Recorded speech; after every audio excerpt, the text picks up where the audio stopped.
नमस्कार, सभी लोगों का स्वागत है आपके अपने YouTube चैनल राजेंद्र क्लासेज में।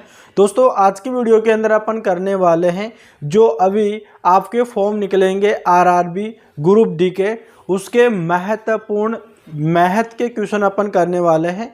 और दोस्तों, आज की वीडियो के अंदर जो मैं क्वेश्चन कराने वाला हूँ, इसी प्रकार के इसी टाइप के क्वेश्चन आपके आरआरबी ग्रुप डी के एग्ज़ाम में पूछे जाने वाले हैं। तो पूरी वीडियो को देखना, बिल्कुल भी स्किप आपको नहीं करना है, पूरी वीडियो को आपको देखना है।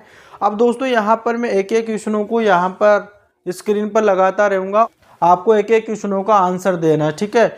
जिन्होंने भाई चैनल को सब्सक्राइब नहीं कर रखा है, चैनल को सब्सक्राइब कर लेना और अपने दोस्तों के पास में भी भेज देना।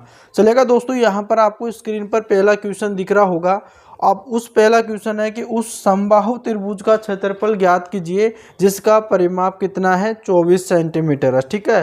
दोस्तों, यहाँ पर किस त्रिभुज की बात कर रहा है, यहाँ पर एक समबाहु त्रिभुज की बात कर रहा है। समबाहु त्रिभुज क्या होता है, जिसकी तीनों ही भुजाएं बराबर होती है, ठीक है, जिसकी तीनों ही भुजाएं बराबर होती है, यानी ये भुजा और ये वाली भुजा, तीनों ही भुजा क्या होगी, बराबर होगी।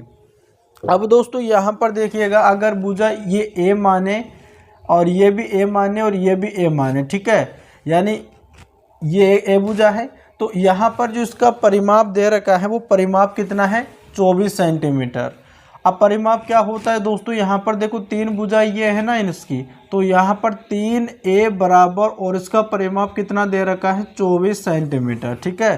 तो पहले ए निकाल लो, जिससे हमको एक भुजा के बारे में पता चल जाएगा। तो 3 × 24, यहाँ पर ए भुजा आ गई है, ठीक है, कितनी आ गई, ए भुजा। अब समबाहु त्रिभुज का क्षेत्रफल क्या होता है, समबाहु त्रिभुज का क्षेत्रफल होता है रूट के अंदर 3 और बटे में अपन करेंगे 4 और मल्टीप्लाई करेंगे भुजा स्क्वायर, ठीक है, यानी क्या करेंगे, भुजा स्क्वायर। आप ध्यान से आराम से देखते रहना है, ठीक है, चलेगा। अब दोस्तों, यहाँ पर √3 और बटे में 4 कर लेंगे। भुजा स्क्वायर का मतलब है डबल बार 8 कर लेंगे, ठीक है, यानी इसका डबल बार गुणा कर लेंगे। 4 एकम 4, 4 दूनी 8 हो जाएगा और 8 दूनी 16, ठीक है, यहाँ पे 8 दूनी 16 हो गया, यानी 16 √3 आपका करेक्ट आंसर हो गया। और इस क्वेश्चन में आपसे क्या पूछ रहा था, इस क्वेश्चन में आपसे ये पूछ रहा है कि समबाहु त्रिभुज का क्षेत्रफल क्या होगा। तो समबाहु त्रिभुज का क्षेत्रफल 16 √3 होगा। और दोस्तों, ये क्वेश्चन बहुत ही इम्पोर्टेंट है। ये आज की वीडियो के अंदर जितने भी मैं क्वेश्चन कराने वाला हूँ वो सारे के सारे क्वेश्चन बहुत ही इम्पोर्टेंट रहने वाले हैं आपके एग्जाम की दृष्टि से। ज़्यादा तौर पर दोस्तों, आपके आरआरबी ग्रुप डी की तैयारी करने वाले स्टूडेंट इस वीडियो पर ज़्यादा ध्यान देना, आपके लिए बहुत ही महत्वपूर्ण क्वेश्चन होने वाला है। चलेगा। अब दोस्तों, यहाँ पर आपका अगला क्वेश्चन है, जो स्टूडेंट अगर ग्रुप डी की तैयारी कर रहा है ना, उसके लिए तो भाई रामबाण होने वाली है, ठीक है। इसी प्रकार के क्वेश्चन आपके एग्जाम में पूछे जाएंगे, तो आपको पूरी वीडियो को देखना है। अगला क्वेश्चन है दोस्तों, अगला क्वेश्चन यहाँ पर दे रखा है, 19 कलमों का क्रय मूल्य 16 कलमों के विक्रय मूल्य के बराबर है, तो प्रतिशत लाभ ज्ञात कीजिए। यानी देखिएगा दोस्तों, यहाँ पर बोल रहा है कि 19 कलमों का क्रय मूल्य यानी सीपी बराबर है किसके, यानी 16 कलमों के एसपी के बराबर, ठीक है, ये दे रखा है। तो सबसे पहले आपको सीपी और यहाँ पे अनुपात में निकालना है, सीपी अनुपात एसपी। अब इसका क्या हो जाएगा, देखो यहाँ पर अनुपात निकालेंगे तो ये अनुपात हो जाएगा 16 अनुपात यहाँ पे 19 हो जाएगा, ठीक है। अब दोस्तों, यहाँ पर देखो प्रतिशत लाभ निकालना है, तो देखो ये कितना ज़्यादा है, 3 ज़्यादा है, ये 16 है, ठीक है। देखो पहले कितना ज़्यादा है, 3 ज़्यादा है, कितने पर है, 16 पर ज़्यादा है। परसेंटेज में बदलने के लिए 100 से गुणा कर दो, ठीक है। अब देखो, अगर इसे 4 से काटें तो यहाँ पर 25 बार चला जाएगा और 4 चौके 16 आ जाएगा, ठीक है, 4 चौके 16 आ जाएगा। और देखो यहाँ पर 25 75, ठीक है, 25 75 यानी 75/4 आ जाएगा, ठीक है। इतना परसेंट जो होगा दोस्तों वो आपका लाभ होगा। आप 75 के अंदर 4 का भाग भी लगा सकते हैं, आप यहाँ तक भी इसका आंसर कर सकते हैं, दोनों ही सही होगा, ठीक है, चलेगा। अब दोस्तों, यहाँ पर आपका अगला क्वेश्चन है और अगला क्वेश्चन बहुत ही इम्पोर्टेंट है दोस्तों, ध्यान देना आपको, चलेगा। अब दोस्तों यहाँ पर आपका अगला क्वेश्चन है, ठीक है, दो कर्मचारियों यहाँ पर दे रखा है अनीता और सरिता को प्रति माह 6,400 रुपये की कुल राशि का भुगतान किया जाता है। यदि अनीता को सरिता को दी गई राशि का 120% भुगतान किया जाता है तो सरिता को कितना राशि मिलेगी। अब दोस्तों यहाँ पर देखिएगा, दो कर्मचारी है, एक तो है अनीता, ठीक है, मैं इसको शॉर्ट में लिख देता हूँ ए, और एक है सरिता, ठीक है, एक है सरिता, इसको मैं एस लिख देता हूँ, ठीक है, दोनों यहाँ पर है। अब यहाँ पर आगे बोल रहा है, देखो दोनों प्रतिमाह 6,400 रुपये की कुल राशि का भुगतान करते हैं। यदि अनीता को, ध्यान देना यहाँ पर, यदि अनीता को, ठीक है, यदि अनीता को सरिता को दी गई राशि का 120% किया जाता है, मतलब 100% दिया जाता है, ठीक है। अगर ये 120 होगा तो यहाँ पर ये 100% होगा, क्योंकि 100% का 120 करेंगे तो यानी कि 100 में जोड़ेंगे 20, ठीक है, तो 120 हो जाएगा। अब इनका रेशियो निकालते हैं तो दोस्तों 2 चिक्की 12 और 2 पच्चे 10, यानी कितना आ गया 6:5 आ गया। अब टोटल जो है, देखो टोटल अनुपात में कितनी राशि है 11, और वैसे रुपए में अंदर कितना है 6,400 रुपये, ठीक है, आपको क्वेश्चन में दिख रहा होगा। और यहाँ पर आपको, यहाँ पर क्या पूछ रहा है क्वेश्चन में कि सरिता को कितनी राशि मिलेगी, यानी सरिता का रेशियो कितना है 5, यानी 5, टोटल राशि कितनी है 11 अनुपात में, और निकालना, और टोटल आपके अमाउंट कितना है 6,400 रुपये, ठीक है। अब इसे काट लो, 11 चिक्की 66, ये 0 आ गया। अब 6 पचे 30 आ गया सॉरी 6 पचे 30 आ गया, और ये 0, ठीक है, यानी 3,000 रुपये मिलेंगे, ठीक है। और बाकी के जो पैसे हैं 6,400 में से अगर 3,000 माइनस कर लेंगे, जो बाकी के बचेंगे वो अनीता को मिलेंगे, ठीक है। सरिता को तो यहाँ पर 3,000 रुपये मिले हैं, ठीक है भाई, इतना। अब दोस्तों देखो, आराम से वीडियो को वॉच करना है, आपको जल्दबाजी नहीं करना है, बहुत ही शानदार वीडियो आपका ये होने वाला है। ग्रुप डी के लिए तो बहुत ही शानदार ये वीडियो होने वाला है, ठीक है मेरे भाई, चलेगा। अब दोस्तों यहाँ पर देखिएगा, आपका अगला क्वेश्चन इससे भी इम्पोर्टेंट है भाई, बहुत ही ज़्यादा इम्पोर्टेंट है, और इस प्रकार के क्वेश्चन आपके है ना ज़्यादातर ग्रुप डी में ही पूछे जाएंगे, ठीक है, चलेगा। अब दोस्तों यहाँ पर आपका अगला क्वेश्चन है, अब अगला क्वेश्चन यहाँ पर दे रखा है दोस्तों कि x से y तक के लिए, ठीक है, x से y तक के लिए 2 ट्रेनें, ठीक है, क्रमशः 32 किलोमीटर प्रति घंटा और 26 किलोमीटर प्रति घंटा की चाल से एक ही दिशा में चल रही है। यदि y से x की दूरी 42 किलोमीटर है, और यदि वे y से परे किसी बिंदु z पर मिलते हैं तो y से z तक की दूरी कितनी होगी, ठीक है, ये प्रकार का दे रखा है।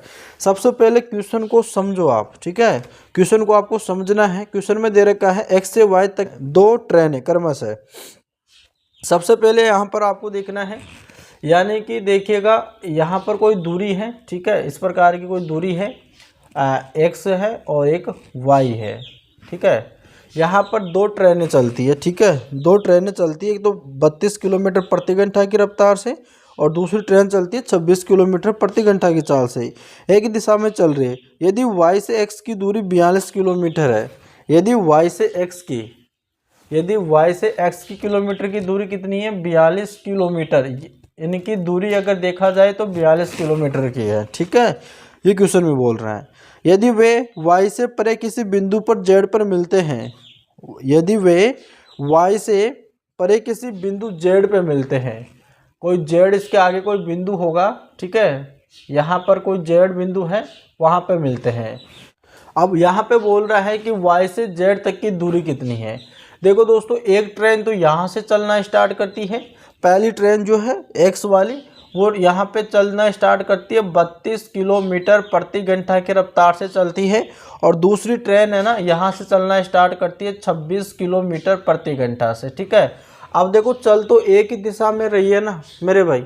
अब आपने देखो ट्रेन वाला नियम पढ़ा होगा, अगर ट्रेनें एक ही दिशा में चलती है तो उनकी जो चाल है ना, इनको अपन माइनस करते हैं। अगर 32 में से अगर 26 माइनस करेंगे तो 6 आएगा भाई, 6 किलोमीटर प्रति घंटा आ जाएगा ना, इनकी डिफरेंस निकाल लेंगे, है ना। तो अपन जो टोटल यहाँ से x से y दूरी है 42 किलोमीटर, इसको अपन 6 का भाग लगा देंगे, 6 7 42 हो जाएगा, यानी 7 घंटे वो मिलेगी। ठीक है, अगर एक ट्रेन यहाँ से चलना स्टार्ट करती है 32 किलोमीटर प्रति घंटा की रफ्तार से, दूसरी ट्रेन यहाँ से चलना स्टार्ट करती है 26 किलोमीटर प्रति घंटा की रफ्तार से, तो वो है ना 7 घंटे बाद में एक जगह मिल जाएगी। ठीक है, एक जगह मिल जाएगी मतलब कि वो मिलने का स्थान कहाँ पे है, जेड का, यहाँ पर आके वो मिल जाएगी। ठीक है, अब हमसे क्वेश्चन में तो ये पूछ रहा है कि वाई से जेड की दूरी कितनी है, तो आपको कुछ भी नहीं करना है, जो यहाँ पे वाई का है यानी वाई की चाल है 26, उसका मल्टीप्लाई कर देना इस वाली जो अभी निकाला है। ठीक है, देखो 7 चिंग 42, 42 के 2 4 8 7 दूनी 14, 14 और 4 18, 182 किलोमीटर आपकी दूरी आ जाएगी। ठीक है मेरे भाई, इतनी दूरी पर वो मिल जाएंगे। चलेगा, अब यहाँ पर आपका अगला क्वेश्चन है मेरे दोस्तों, और ये अगला क्वेश्चन को देखिएगा, बहुत ही इम्पोर्टेंट है। और दोस्तों देखो भाई, जिन्होंने चैनल को सब्सक्राइब नहीं कर रखा है, चैनल को सब्सक्राइब कर लेना मेरे भाई, बहुत ही इम्पोर्टेंट, बहुत ही शानदार वीडियो आपके पास में आते रहेंगे। और अगर आपका भी सपना है ग्रुप डी में जाने का, और ये आपके ग्रुप डी में नहीं बल्कि आपके अदर एग्ज़ाम में भी आपकी काफ़ी ज़्यादा ये हेल्प करने वाले हैं, बहुत ही शानदार क्वेश्चन है आपके लिए ये। तो मेरे भाई इस वीडियो को आपको पूरा वॉच करना है और एक एक क्वेश्चन को आप ध्यान से निकालना है, बिल्कुल ध्यान देना है, और आपको कोई जल्दबाजी बिल्कुल भी नहीं करना। जिन्होंने चैनल को सब्सक्राइब नहीं किया है, चैनल को सब्सक्राइब कर लेना। दोस्तों यहाँ पर आपका अगला क्वेश्चन है, यदि 1 + 2 और +x है -0.12 -0.42 प्लस 0.94 बराबर 4 है, तो x का मान क्या होगा। दोस्तों यहाँ पर पहला क्वेश्चन है कि x + 2 + x है। ठीक है, यह दे रखा है ब्रैकेट में, और माइनस में दे रखा है दोस्तों यानी 0.12, और माइनस दे रखा है 0.42, और प्लस में दे रखा है 0.94। ठीक है, और बराबर कितना दे रखा है, 4 दे रखा है। इसमें आपको x की वैल्यू निकालना है। देखो दोस्तों सबसे पहले आपको करना क्या है, देखो 2 और 1 कितना होता है, 3 होता है, प्लस का x दे रखा है। ठीक है, चर अचर राशि है इसलिए अपना इसको अलग अलग लिख दिया, माइनस है तो माइनस लिख दिया।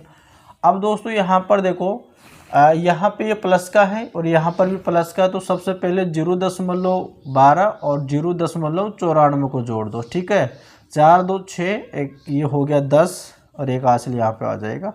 ठीक है, यानी कितना आ जाएगा 1.06। इसमें से आपको माइनस करना है 0.42। ठीक है, ये माइनस कर देना क्योंकि माइनस का चिन्ह है।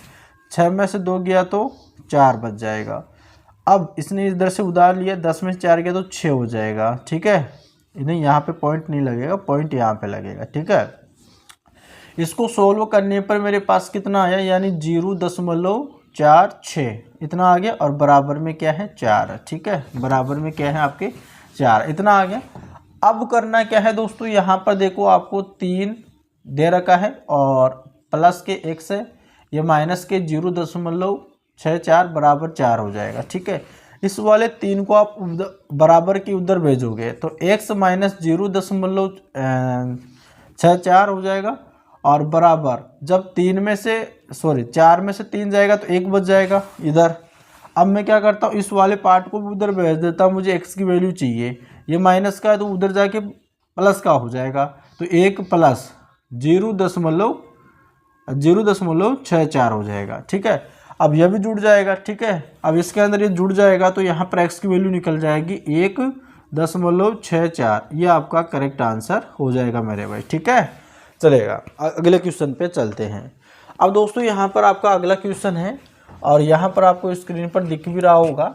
ठीक है, पहले देखो अपने आप इसे हल करने की कोशिश कीजिएगा अगर आपसे हल हो रहा हो तो, वरना अपन तो कराएंगे ही।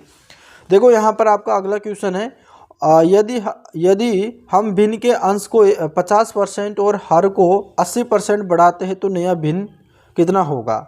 पहले तो बोल रहा है कि 50% बढ़ाना है, किस में अंश में बढ़ाना है, और हर में कितना बढ़ाना है, अंश में 80%। ठीक है, यानी कि आपसे ये क्वेश्चन में ये बोल रहा है अगर न्यूमरेटर और डिनोमिनेटर, ठीक। यानी कि क्वेश्चन में आपसे न्यूमरेटर में बोल रहा है कि 50% बढ़ाता, मतलब कि 150 कर देते। भाई 50% बढ़ाने का मतलब क्या है, मतलब 100 में 50 जोड़ दिया, और डिनोमिनेटर में 80% बढ़ा रहा, मतलब कि 180% हो गया। अब दोस्तों इसको काट लो। अब देखो यहाँ से 0 से 0 कट गया, और 3 पंजे 15 और 3 छक्के 18 हो गए, यानी 5 बट्टे कितना हो गया, 6।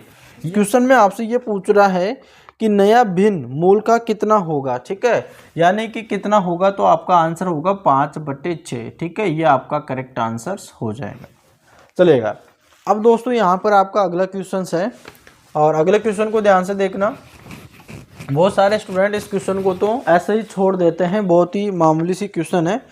अब दोस्तों यहाँ पर दे रखा है कि 3 की पावर 45 माइनस 1 दे रखा है, और यहाँ पे बोल रहा है 3 की पावर 35 और -1 दे रखा है। अब दोस्तों इस क्वेश्चन में हमसे ये पूछ रहा है कि भाई इसका HCF बता दो। क्या बताना है, HCF, यानी कि इसका हाईएस्ट कॉमन फैक्टर बताना है। जब भी अगर इस प्रकार का क्वेश्चन आए तो सबसे पहले जो पावर लगी है उसका आपको HCF निकालना। जैसे 45 दे रखा है और 35 दे रखा है, इसका आपको HCF निकालना है। अब HCF निकालेंगे तो आपको उस संख्या का भाग लगाना है जो दोनों में जाए। जैसे कि 5 नीम 45 और 5 साते 35, यानी 9 और 7 में तो किसी का भाग नहीं जाएगा, तो आपका 5 ही आपका HCF होगा, ठीक है। 5 आपका क्या होगा, HCF, ठीक है। ये आपका HCF आ गया 5। अब आपको करना क्या है, जो पावर का तो हमने निकाल लिया HCF, अब करना क्या है कि 3 की पावर, ठीक है, यानी 3 की पावर 5 का लेना है, ठीक है। 3 की पावर 5 और -1 का लेना है, इतना ही कर लेना है, ठीक है। अब दोस्तों यानी कि अगर 3 की पावर 5 का मतलब है 3 × 3 × 3 × 3 × 3, और इसमें से -1 का लेना। सबसे पहले अगर 3 का अगर क्यूब करें तो कितना हो गया, 27 हो गया, ठीक है। अगर 3 × 9 और 9 का मल्टीप्लाई कर लो, 9 7 63, 63 का 3 और 86, 9 दूनी 18, 18 2 24 हो जाएगा, ठीक है। यानी कि 443 आ जाएगा, -1 करेंगे तो 242 आ जाएगा। ये आपका करेक्ट आंसर होगा मेरे भाई, ठीक है। इस प्रकार से आपका होगा, चलेगा। अब दोस्तों यहाँ पर आपका अगला क्वेश्चन है, और ये अगला क्वेश्चन तो भाई बहुत ही सिंपल है, और आपको गुणा वाला जो लॉन्ग मेथड वाला नहीं करना, आपको शॉर्ट ट्रिक लगानी है इसके अंदर। आपको अगर देखो इस क्वेश्चन को अगर आपको 2 सेकंड में करना नहीं आता है ना, तो भाई आप कंपटीशन लेवल को कभी है ना करेक्ट नहीं कर पाओगे। अब देखो यहाँ पर दे रखा है 987 मल्टीप्लाई और 999, ये दे रखा है। अब दोस्तों करना क्या है आपको, देखो अब देखो ये किसके पास में, 1000 के पास में भाई, 999 है ना, तो ये 1000 के पास में, तो मैं क्या करता हूँ, इसको 987 मल्टीप्लाई, इसको मैं 1000 -1 कर लेता हूँ, ठीक है। अब देखिएगा दोस्तों, अगर मैं पहले इसका गुणा पहले इसमें करना पड़ेगा, फिर इसका गुणा इसमें करना पड़ेगा, यानी कि ये हो जाएगा, यहाँ पर 0 लग जाएगा, ठीक है, यानी 9,87,000 हो जाएगा। और फिर फिर इसमें माइनस करेंगे, यानी कि 901 में इसका गुणा करेंगे तो ये 987 आ जाएगा। अब इसके अंदर दोस्तों आपको करना क्या है, आपको ये माइनस का लेना है, ठीक है। ये माइनस कर लेना, आपका आंसर आ जाएगा। अब देखो 10 में 7 गया, 3 बचेगा, और यहाँ पे 1 बचा, यहाँ पे 0 बचा, यहाँ पे 6 बचा, और यहाँ पे 8 बचा, ये 9 बचा। ये आपका आंसर हो जाएगा, ठीक है। इस प्रकार से आपके क्वेश्चंस हो गए। अब दोस्तों उम्मीद करते हैं कि आपको आज का वीडियो बहुत ही इम्पोर्टेंट लगा होगा। अगर आपको वीडियो अच्छा लगा है तो हमारे चैनल राजेंद्र क्लासेज को ज़रूर सब्सक्राइब कर लेना। अगर आपका भी सपना है ग्रुप डी में जाने का, तो आपको इस चैनल को सब्सक्राइब करके रखना है। इस चैनल पर आपको बहुत ही शानदार तरीके से अब क्लासें स्टार्ट होने वाली हैं, क्योंकि 32,000 पदों पर जो वैकेंसी निकली है आरआरबी ग्रुप डी की काफ़ी ज़्यादा है। तो आपको इस सपने को साकार करना है और आपको जॉब लगना है। तो आपको अगर जॉब लगना है, ग्रुप डी में जाना है, तो हमारे चैनल राजेंद्र क्लासेज को ज़रूर सब्सक्राइब कर लेना है। तो चलेगा दोस्तों, पर मिलते हैं नेक्स्ट वीडियो में, तब तक के लिए धन्यवाद।